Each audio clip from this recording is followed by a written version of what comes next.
আজকে আবারও আপনাদের সামনে নিয়ে চলে আসছি ডল কেক। এটা ছিল ২ পাউন্ড ওজনের একটা ভ্যানিলা ফ্লেভারের ওপর আমার বানানো ডল থিম কেক। আচ্ছা, আপনারা কি ডল থিম কেকের ডিজাইন বা ডেকোরেশন দেখতে দেখতে বোর হয়ে গিয়েছেন? আমি কিন্তু বোর হয়ে গিয়েছি এই কেকটা বানাতে বানাতে। কি করব বলুন? সবাই যে এই ডল কেকটাই নিতে চায়।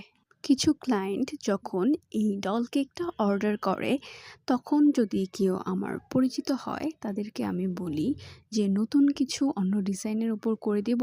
কিন্তু তারা বলে যে না, আমার এই ডিজাইনটাই লাগবে।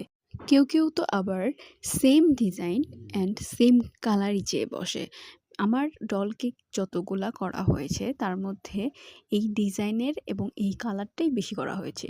যে ২-১টা ভিন্ন কালারে করা হয়েছে সেটাও আমি বলা যায় রীতিমতো জোর করে সেই কালারটা তাদেরকে বানিয়ে দিয়েছি।